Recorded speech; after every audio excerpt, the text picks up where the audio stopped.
Egal.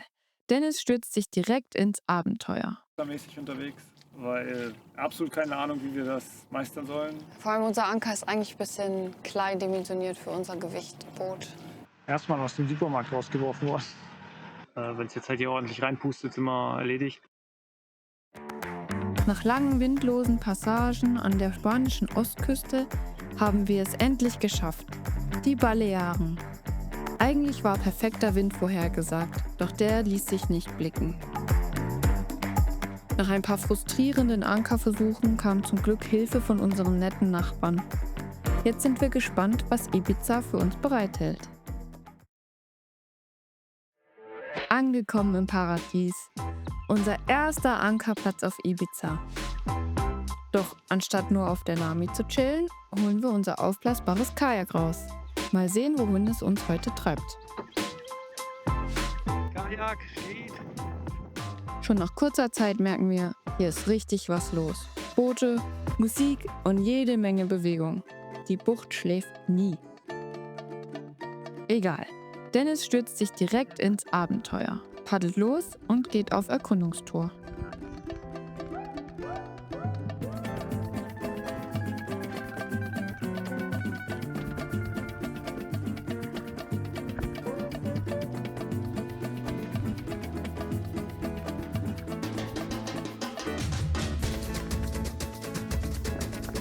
Kaum unterwegs plaudert Dennis schon charmant mit unseren Nachbarn. Ganz der soziale Seebär. We're testing our dinghy. Yeah.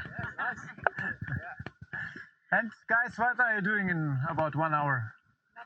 Nothing. Can we come? Nice. Can we come? By the way, I'm Dennis. Paul. Catherine. Nice to meet you too. So till later. Sein Plan ist aufgegangen. Zurück kommt er nicht nur mit einem breiten Grinsen, sondern auch gleich mit einer Einladung.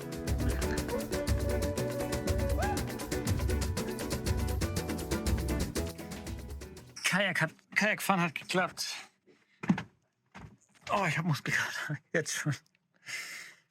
So geht jetzt schwimmen und ich bereite noch eine Cam vor für Unterwasseraufnahmen. Mal gucken, ob das was wird.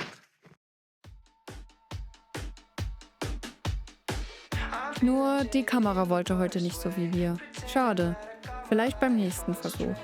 Und das Wasser? Eiskalt. Kaum zu glauben bei dieser Hitze. Da braucht es etwas Überwindung für den Sprung ins Blau.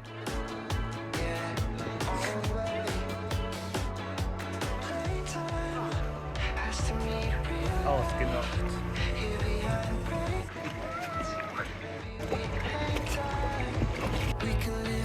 Ganz viele Fischchen.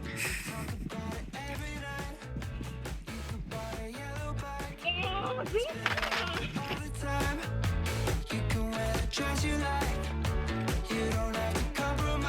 Na du, wie war's? Schön. 2 Arten von Fischen gibt's, Gut. aber alle wenig. Aber ganz viele. Unser Boot ist ganz schön bewachsen. Ist jetzt die nächsten Tage putzen. Vielleicht.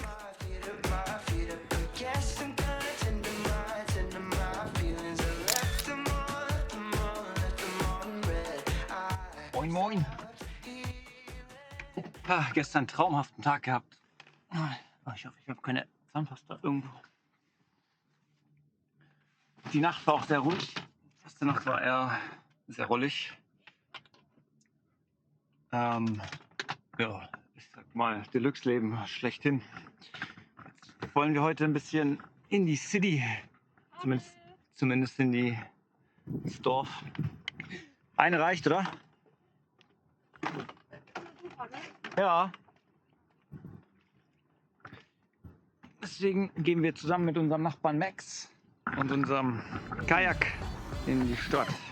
Ja,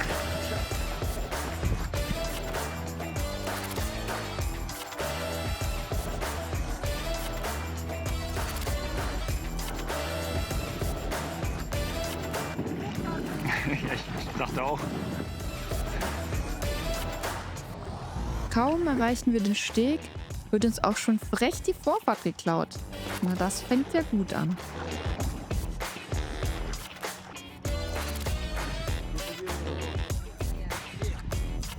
Also müssen wir uns irgendwie an deren Dingi vorbeiquetschen.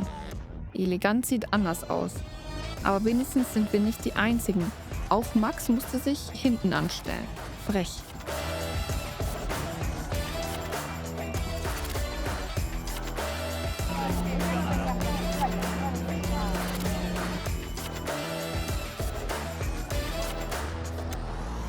So krass, wie klar das Wasser hier ist.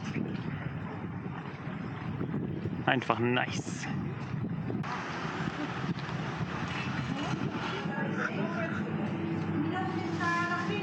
Erstmal aus dem Supermarkt rausgeworfen worden. Weil barfuß. Der erste Supermarkt war ein bisschen teurer, war halt eher so ein Mini-Späti oder sowas.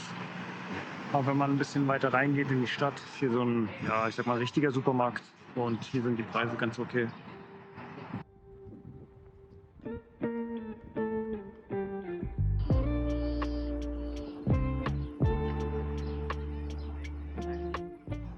Okay, City Trip hat so gut wie geklappt. So mehr oder weniger die Prozesse verstanden und einigermaßen ja, durchgeführt. Aua, aua. Was ich gelernt habe, auf jeden Fall Schuhe anziehen.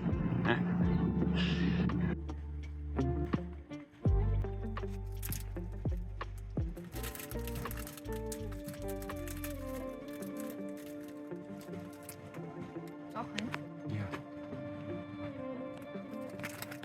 dunkler Schokolade. Vor allem, ich weiß nicht, was dieses braune Zeug ist. Engelschau. Schmeckt gut, aber sehr süß.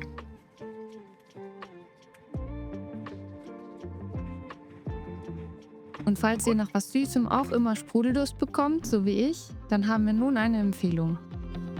Ein Schluck erfrischendes Sprudelwasser, egal wo wir gerade sind. Mit Bottle Plus haben wir unseren Sprudel immer dabei.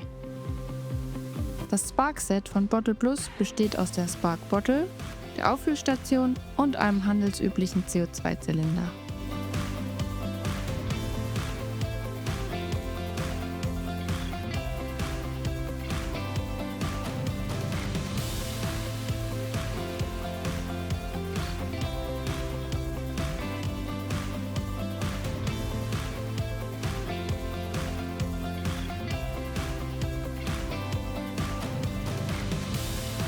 Und wenn der Durst wiederkommt, einfach nachsprudeln. Ohne Kisten schleppen, ohne Plastik, einfach frischen Sprudel auf Knopfdruck.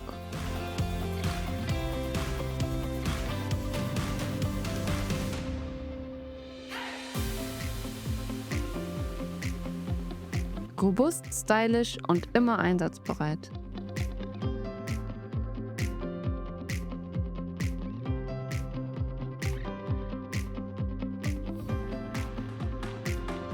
Ob auf dem Sub, beim Segeln oder mitten in der Stadt.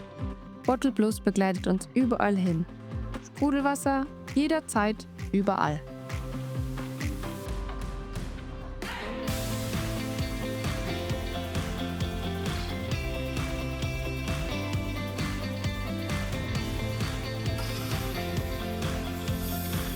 Mit unserem Rabattcode NAMISAILING spart ihr die nächsten 24 Stunden 30 €, danach immer noch 20 €.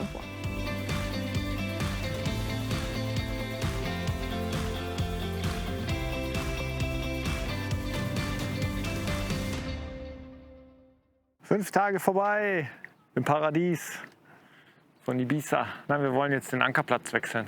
Und wir haben auch jemanden gefunden, mit dem wir zusammen zumindest zur nächsten Ankerbucht fahren, den Max. Einziger Nachteil ist, wir haben absolut gar keinen Wind. Also heute ist irgendwie 4 Knoten angesagt, aber auch die nächsten Tage ist tote Hose. Aber lieber so als andersrum. Deswegen gucken wir mal, wie weit wir mit Segeln heute kommen und schauen dann, wie das nächste Paradieschen wird. Wir freuen uns.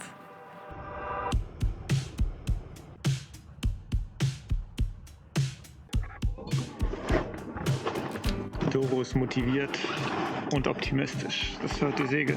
Ich nicht. Gucken wir recht verhebt.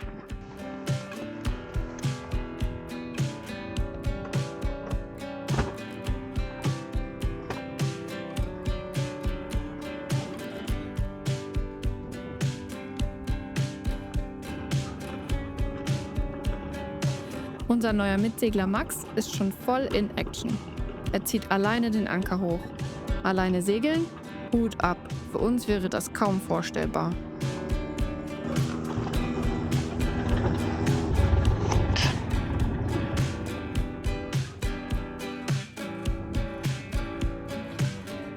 Während Max schon Richtung Horizont verschwindet, ist bei uns Muskelarbeit angesagt.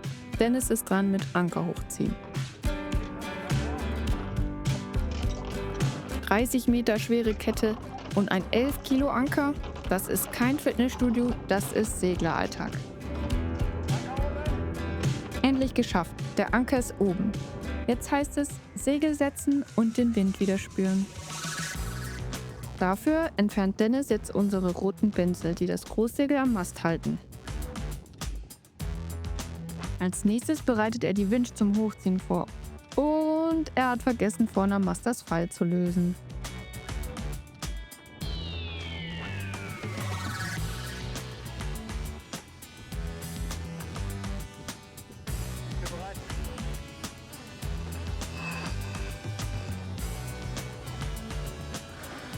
Das Segel ist fast ganz oben. Um die letzten Millimeter Tuch hochziehen zu können, richtet Dennis das Segel mittiger aus.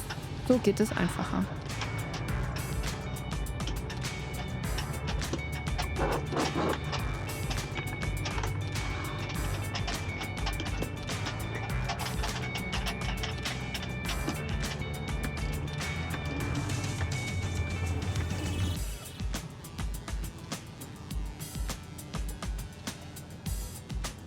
Ja, der kann uns mal.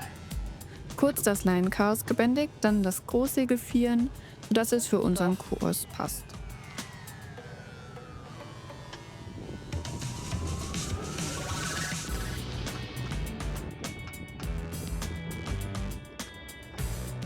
Zeit fürs Vorsegel. Das lässt sich zum Glück bequem ausrollen. Leine der Rollanlage lösen, ein Zug an der Vorschot und schon entfaltet sich unser zweiter Windfänger.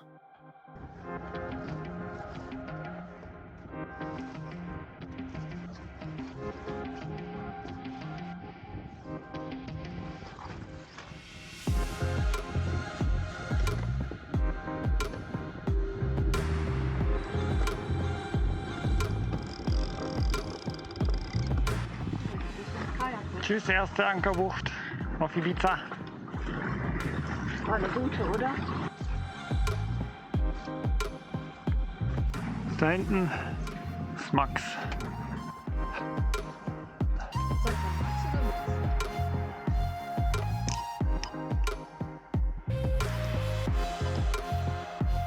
Aus 6 Knoten Wind zaubern wir 2 Knoten Geschwindigkeit.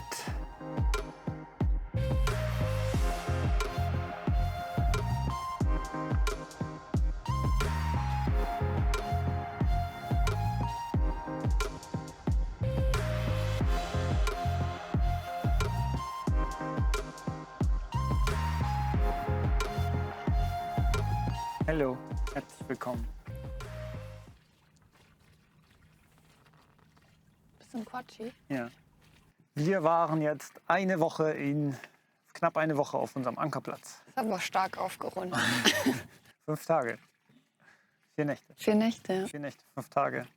Und wir wollten ein bisschen berichten, wie es so war für uns. Das erste Mal so lange ankern. Wie hast du es gefunden? Toll. Du nicht? Doch. Und Träumchen. Ich war bestimmt 3-mal am Tag im Wasser.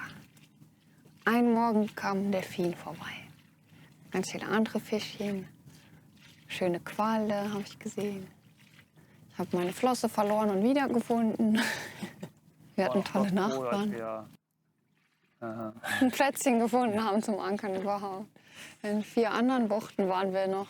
Da war überall so viel Seegras und dann musste man irgendwie tief ankern und es hat irgendwie nicht so gut geklappt. Und da hat uns auch niemand geholfen und dann jetzt in der Bucht, da gab es viel weniger Seegras. Ja, mit dem Kanu hat super geklappt. Das Haben wir hier das erste Mal aufgepumpt erste jetzt. Mal, ja. Das war echt nice. Sturm ist auch so eine Sache. Da bin ich noch so ein bisschen schissermäßig unterwegs, weil absolut keine Ahnung, wie wir das meistern sollen. Vor allem unser Anker ist eigentlich ein bisschen klein dimensioniert für unser Gewichtboot. Was wir auch noch Schwierigkeiten hatten, war Seegras. Das war so den ersten Ankerbuchten problematisch. Das Ding. Und auch jetzt, obwohl wir wussten, dass wir eigentlich nicht im Seegras geankert sind, war das so ein doch gutes Gefühl, als der Anker hoch ist und wir auch kein Seegras dran hatten. Weil hier sind recht hohe Strafen, Bußgelder, die verteilt werden. Ja, auch zu Recht. Die machen ja einen guten Job, die Seegräser. Von der umwelttechnisch ist super, für Segler ist halt eine Katastrophe. Ja, wir haben von Max auch erfahren, dass es in Mallorca einer der größten Bootshändler gibt. Also nicht gebrauchte Boote, sondern gebrauchtes Bootszubehör. Habe ich schon ausgecheckt. Es gibt 3, 4 Anker, die für uns in Frage kämen. Also ja, oder wir finden einen. Das wäre meine Hoffnung. Ja. Ja, wir sind sehr gespannt. Wir sind auch auf jeden Fall gespannt auf die High Season. Da haben wir auch schon ein bisschen gehört, dass es echt voll wird. Und heiß. Ich glaube, es war eine gute erste Ankerbucht. Also eben relativ sandig. So 7 bis 8 Meter konnten wir ankern, das war gut. Und mit dem Kajak konnten wir eben gut an das Dingy Dock und dann zu Fuß ein bisschen was Frisches einkaufen. Es gab Mülleimer direkt am Strand. Also auch unseren Müll konnten wir gut entsorgen.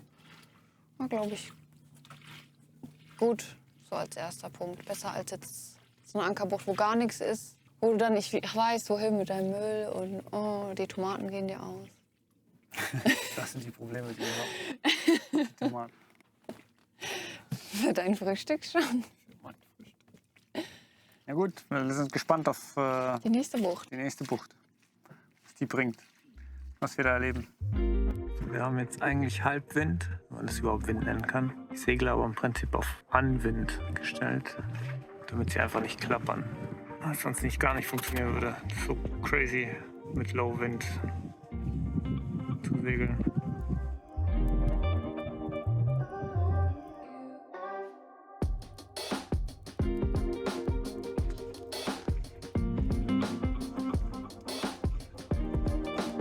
Wie lang da war jetzt? Ja, 4 Knoten langsamer. Wir fahren rückwärts.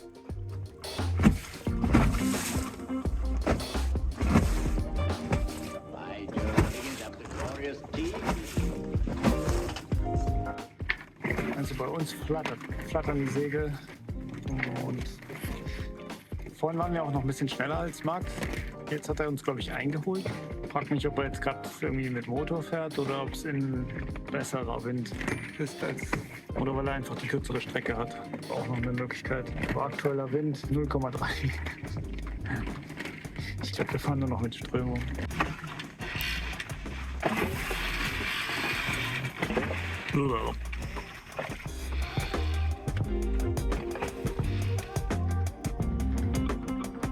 Okay, bei so wenig Wind haben wir auch noch nicht allzu viel Erfahrung, weil wir meistens ungeduldig sind und den Motor anmachen. Jetzt hat mir überlegt, weil die beiden Segel am Schlagen waren, welches Segel wir jetzt als erstes runternehmen.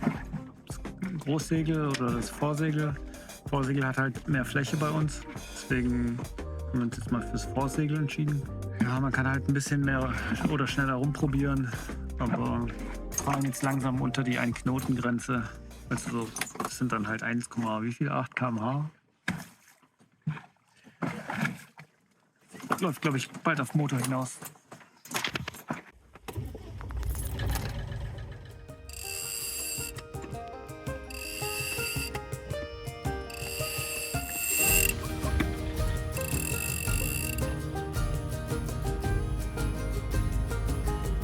Die letzte Meile mussten wir motoren. Aber das ist in Ordnung. Wir konnten mehr segeln, als wir gedacht haben. Wir sind gespannt, was uns in dieser neuen Bucht erwartet.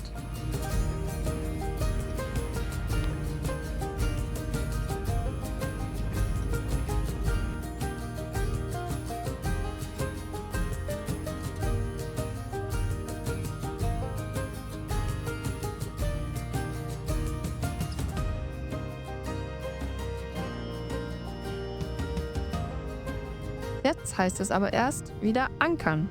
Wir sind nervös, obwohl hier weniger Boote stehen als in der letzten Bucht. Aber wir müssen auf so viele Dinge achten. Da hat man schon die Befürchtung, irgendwas zu vergessen. Geschafft. Der Anker ist unten. Jetzt heißt es ab ins Wasser, nachsehen, ob er sich schön in den Sand eingegraben hat.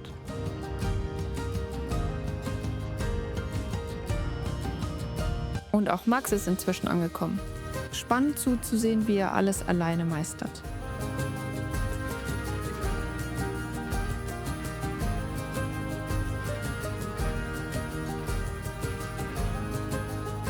Anker rauswerfen, Kette festmachen, schnell nach hinten, jetzt den Rückwärtsgang rein, schnell noch schauen, wie tief es ist, wieder vorlaufen, jetzt den letzten Rest der Kette rausbringen,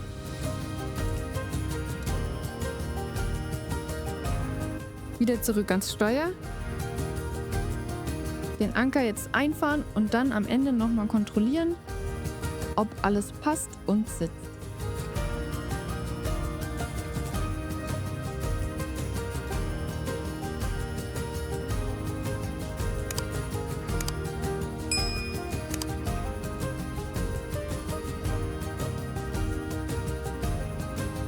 Max hat es geschafft, doch wir nicht. Wir hatten jetzt ein Gespräch, Dora hat den Anker abgecheckt. Gemeint, der ist halt auf die Seite gefallen, also er ist komplett nicht eingegraben. Jetzt so eine Sache. Auf der einen Seite war beim letzten Mal auch der Anker fast nicht eingegraben oder nur ein bisschen. Und es hat vollkommen ausgereicht. Wenn es jetzt halt hier ordentlich reinpustet, ist immer erledigt. Aber ja, das Wetter sagt halt auch, dass die nächsten 4 Tage 0 Wind ist. Jetzt sind wir am Abwägen, wie wir das jetzt halt machen. Weil wenn der Anker halt auf der Seite liegt, weiß ich nicht, ob wir ihn, wenn er schon auf dem Boden liegt, halt nochmal aufsetzen müssen. Also müssten wir theoretisch schon mal raus, Anker reinsetzen. Ja, probieren ihn erstmal vielleicht rückwärts reinzuziehen. Wir wollen vermeiden, nochmal ganz neu zu ankern, denn seit wir in der Bucht sind bereits 2 weitere Boote angekommen. Es wird enger und auch immer schwieriger. Dennis versucht jetzt im Rückwärtsgang den Anker zu ziehen, während ich mir das Ganze anschaue und beobachte, ob es klappt. Also, er gräbt sich nicht ein. Neuer Ankerversuch. Also alles hochziehen. Ja, es ist ein bisschen was zum Hochziehen.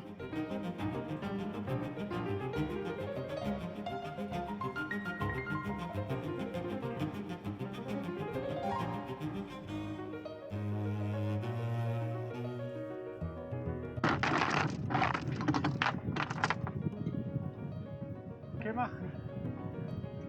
Anker ist bereit. Fahr mal langsam rückwärts. Ich lass ihn jetzt fallen. Und wieder raus. Hoffentlich klappt es diesmal.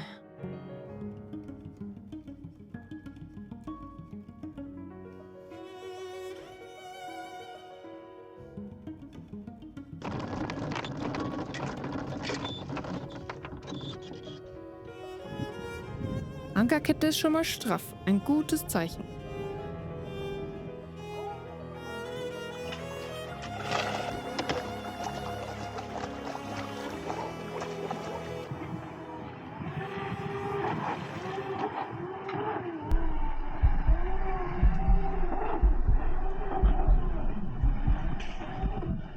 Ankerkette hält.